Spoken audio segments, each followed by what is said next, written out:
Welcome, everyone, to Voices of NCAJ, the podcast for the North Carolina Advocates for Justice. I am Amber Nimocks, your host and Director of External Affairs for NCAJ. Before we get started, I'd like to thank today's episode sponsor, Advocate Capital. Advocate is passionate about helping plaintiffs' attorneys get better results for clients, mainly through their AdvoTrack case expense funding service. It allows firms to track case expenses and recover borrowing costs, which makes the net cost of borrowing zero on cases they win. You can learn more at advocatecapital.com. My guest today is Jon Moore, who is well known to anyone who has attended the very popular Civil Update Seminar at NCAJ Convention in the past decade or so. Jon practices with Brown, Moore and Associates, PLLC, in Charlotte. Since joining NCAJ in 2003, he has served as Vice President of Legislative Affairs, Vice President of Legal Affairs, and as chair of both the Auto Torts and Premises Liability section and the Products Liability section. This year, Jon is completing year one of a 2-year stint as chair of NCAJ's Political Action Committee. Jon is also co-chair with Kristen Dewar of Convention 2025, which is coming right up next month. That's in Charlotte, June 18 through 20. And if you want to learn more and register for that, you can go to ncaj.com/convention-2025. Jon, thanks for being on the podcast. Thank you for having me, Amber. So, Jon, this is a pivotal year for NCAJ PAC, right? This is a pivotal year for NCAJ PAC. We're really trying to grow our donor base. We were able to make some good donations last year to not only all of the NCAJ members who were running for the North Carolina legislature, but also all of the leadership in the North Carolina legislature on both sides of the aisle, as well as some committee chairs and other folks who've been really instrumental in moving forward a lot of the goals that we want to seek to achieve in our legislative program. And the focus of the PAC has changed in the past couple of years. Can you bring us up to speed for those who might not have been paying like super close attention to the way that PAC is channeling its energies? Sure. This is all part of our overall advocacy strategic plan. Is what we've done is really focusing a lot in terms of areas that we can make gains in the legislature in terms of our legislative advocacy approach. So historically, PAC has focused both on judicial races at the appellate level as well as in the legislature, but a lot of our direction primarily was dealing with appellate level judicial endorsements. And there would be interviews that we would conduct with the various judicial candidates who were seeking an endorsement from PAC. Now, PAC simply just gave an endorsement, but did not actually ever contribute to the judicial campaigns. So the money from PAC has always gone towards legislative campaigns. And a lot in the past, and I've been a PAC trustee for quite some time, it wasn't always as strategic as once we got the advocacy plan in place. And so now what we're really doing is focusing our efforts. Again, number one, first and foremost, is supporting our members, be they Republican or Democrat. We're supporting them when they run for the legislature with the maximum contribution we can do, because we know those members have an interest in the same type of issues that we have. And it's good to have lawyers in the legislature. And then we're focusing a lot on leadership as well as individuals in the legislature who are well positioned, be it committee chairs or otherwise, to really advance our goals. And one thing we're very excited about this year is that the Speaker of the House is an NCAJ member, and we're excited about that. Right. So what we're doing is really just transitioning a lot towards the legislative goals, because that's where PAC money goes anyway, and basically eliminating, as a lot of organizations have done over the years, eliminating the judicial endorsements.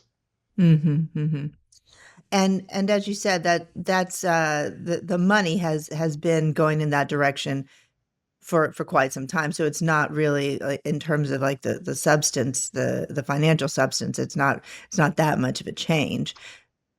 And Correct. it has in the past couple of years, NCAJ has seen some significant some significant legislative wins using this sort of more directed approach with the advocacy funnel, right? That's right.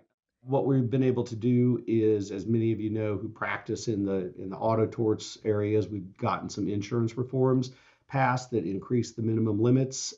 Liability coverage has made underinsured motorist coverage now mandatory, and also eliminated the offset that underinsured motorist insurers got for liability proceeds paid. So that was a huge gain that we've been able to accomplish in the legislature, and that really kicked a lot of things off. A lot of us know also who are practicing in the auto torts area that there was, within the past year and a half now, there was a significant judicial change in the Hebert case that came along and changed really 20 plus years of understanding as to what certain provisions in the underinsured motorist portion of the Financial Responsibility Act had to say. And it impacted everybody's practice, or it had the potential to impact everybody's practice. But given the political capital that we've been able to gain in the legislature and the relationships that we've made and connections we've built through concerted effort, we were able to get a law passed which kind of clarified essentially what understanding was that had been over the past 20 plus years as it relates to underinsured motorist coverage. Right now, there's bills, I believe, that have been introduced in the legislature that deal with the scheduled injuries and the compensation rate for scheduled injuries and workers' compensation. So, Right. we're constantly working, and PAC's a big part of the overall advocacy plan, in addition to our legislative team and our lobbying team. And we're really looking with our sort of awareness of the pack and our pack sort of fundraising push this year to get more members involved in giving to the pack. And why is it important that we get not only that we get more money, obviously everybody wants more money for everything all the time, but why is it important that we get as many members as possible involved in this? Sure. Well, it's twofold. It's, as you mentioned, more money means more members can, translate to more money. And, right now, what we're able to do is, like I said, we give to the NCAJ members who are running for the legislature. I believe we had 11 members who ran for the legislature in this past 2024 election cycle, with 10 of them being elected. A number of them were incumbents already. And then we really only were able to give to, outside of then the legislative leadership and the few other members of the legislature, not members of NCAJ, but members of the legislature that were well positioned to help us out with a lot of our goals. We were really only able to give to one in I would say like one race in the Council of State, and then a small contribution in another. And so by having more members, it allows us to make a wider array of contributions. We do have, for instance, a lot of NCAJ members who run for the trial level bench.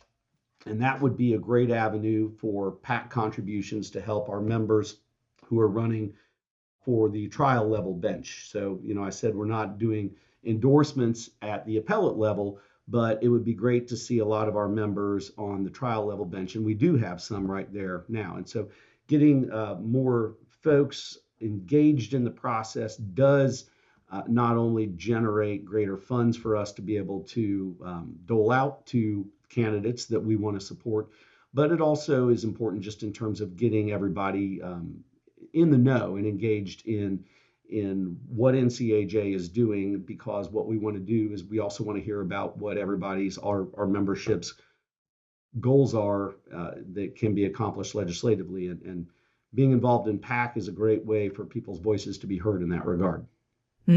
Right, right. And it also counts with when you go to speak to the legislators, it also counts if, the greater number, the greater percentage of our membership that's involved, you can say, there's more voices behind this than, than just a handful of heavy donors. It's more sort of a grassroots within the organization, right? Absolutely. It's not just dollars that are important, but it's volume in terms of the numbers of members. And if the legislature sees that we have a large number of members that are contributing to PAC, that just overall increases our voice. And we've made a lot of gains down there on Jones Street in the past few years. And a lot of our leadership and our lobbying team are getting calls that we didn't get 5 or 6 years ago. Calls about pending legislation that if we want to have some input on, for example, if somebody's concerned that a bill may impact us in a potentially a negative way, we're getting reached out to about it rather than historically what we've had to do is learn about it somehow on our own, Right. hopefully, and then go and play defense. Right, right. That's a much better position to be in. Correct. Definitely. And so being a PAC donor also means that if you come to the convention, you get to go to the PAC reception, right? The PAC reception is great. It's an invitation only event, but it's only for those who give to PAC, and it's a reception. I think it usually lasts a couple hours, and it's got great food, a great place to collaborate and hang out with your friends and other members of NCAJ. And then every convention we have our set of dignitaries who are there and who get recognized at various places throughout the convention, but the dignitaries are always invited to the PAC reception as well. So it's an opportunity to speak with any appellate judges who might be there, or any legislators that might be there. I believe last year, for instance, we had a couple of individuals who were running for a council of state that were also there. So it's a great opportunity to get some good food and have a good time. Yeah. So PAC reception is just one reason that we're excited about Convention 2025. As co-chair, what are you most looking forward to this year? Probably figuring out what duets I'm going to do with Sam. And hopefully nobody is going to, hopefully I'll have a little better singing voice than I did last year. It was a little scratchy. Somebody kept me out too late, probably the night before.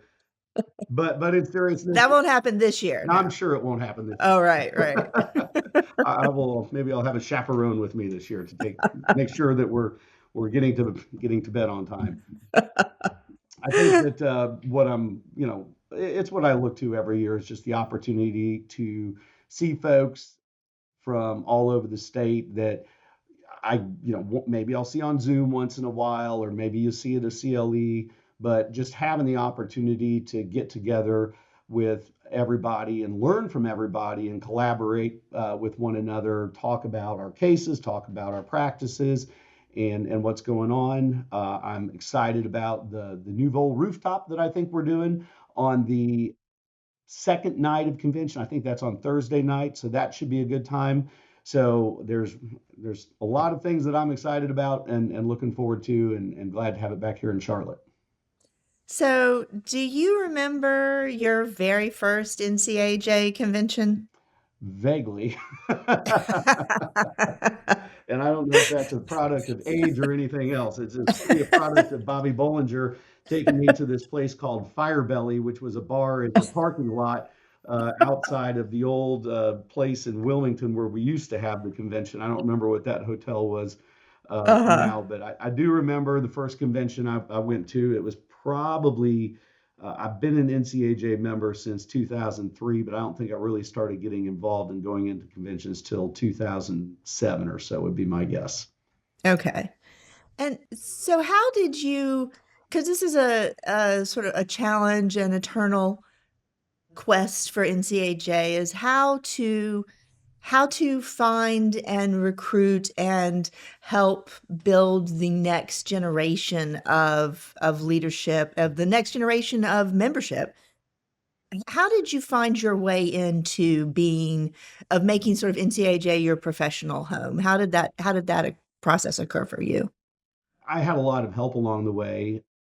I started working with my now retired partner, Kent Brown, and he was an NCAJ member. So it was nice to be able to go there, not as a solo practitioner, when I was a young member. And I had an opportunity to meet a lot of the folks that were a generation above, as well as a lot of the people that were in my generation kind of starting out new and just really diving into a lot of the events. It can be a little intimidating. I think as a young attorney, I was certainly intimidated to talk with the older attorneys. And I can, I understand that and see how that is. So I encourage all of us older attorneys, for those of us listening on your transistor radios to this right now, that, certainly reach out to the younger attorneys and make them feel welcome and talk with them and, take them out to events. There's a lot of things that we do that are not just the workshops or the concurrent updates or things like that. Taking people out. You always take a vendor out. That's one thing to do, is take a vendor out, and the vendor will take you out. So Right. it's something that, for the young listeners here, just really dive in and don't be shy, because those of us, as I include myself now, I guess, in an older generation, we are wanting to support the younger generation that is up and coming, the leaders that are up and coming. And, sometimes we don't always do the best job of reaching out. So we're going to keep trying to reach out, but certainly don't be afraid to reach out to us. Right, right. Yeah, that I mean the most of the great stories I have heard from folks in your generation are all about how convention or even CLEs sometimes were, they would and actually it used to occur more often when people would smoke because and this is something that people of a certain age will understand. You would go out after a CLE seminar or whatever, and like the old wizened lawyer would be having a cigarette, and you could like catch them and they'd tell you a story about how they got where they were. And so there isn't that. I mean, there's plenty of opportunity still for that to happen. People still drink coffee afterwards or whatever, or go have a, I don't know, mineral water or whatever. But The hotel bar is where to go, right there in the lobby. yeah, There's always people around that, and sharing stories, and happy to talk about issues that you have. right, right. So what is your origin story? How did you decide that you were gonna grow up and be a lawyer? I didn't. I kind of fell into it. Uh-huh. I was a political science and international studies major in college, and I only graduated in 4 years because I went through five majors and I went back to my original one, which was political science. And that's the only way I was able to graduate in 4 years, because my parents weren't going to pay for a fifth year. Uh-huh. And so at that point, there's not a whole lot of options. I can't say I knew necessarily what I wanted to do. I was interested in law. And so I went to law school. I deferred my admission a year and went and taught for a year, because teaching was always a love of mine. And I actually was a teaching major for history for a little while in college. But then after law school was not, I thought I would be a criminal defense attorney at one point during law school. Uh-huh. And then during the summer internship programs, I worked for a big law firm in San Francisco and a big law firm in my hometown of Kansas City, and had job opportunities at both of those. So I never thought I would do this area of law that like I said, I just kind of fell into. But my second year of law school, I started dating my now wife, Laura, and she Mm-hmm. was finishing up her master's degree in broadcast journalism and ended up getting a job in Springfield, Missouri. So after law school, I turned down my job offers and moved to Springfield, Missouri, just took a dive in there, and ended up working for a small boutique plaintiff's automotive crashworthiness firm. Huh. And while and we were there until Laura got a new job, which happened to be here in Charlotte. And so she brought me here. But while there, I actually worked a lot on a case with the law firm of Comerford and Britt. And Ah. so once the we moved out here. That case went to trial, so I actually got to go out and watch them in trial. And so I've always gotten a kick out of talking with Tom and Cliff, and I would send them memos that they would have me write, and they'd say, "You can't write like that in North Carolina. That's way too nasty." The judges won't really like that, so they were constantly tempering things that I wrote, just coming right out of law school, being full of piss and vinegar, I guess. But yeah, so ended up here in Charlotte because my wife got a job at a TV station here, and I just figured I wasn't going to be able to find a job at a large law firm, being somebody who was out of school for a year, had not taken the North Carolina bar, moved here not when they're in their recruiting season for the large law firms, and I did like what I Hmm. did working at the small law firm, so I just kind of sent out letters, and I guess my name got around, and one morning I got a call from Kent Brown, and he said, "I heard you're looking for a job." And Huh. yeah, the rest was history. Nice, nice. And he's how you came to find your way to NCAJ because he was a member. He was a member, yes.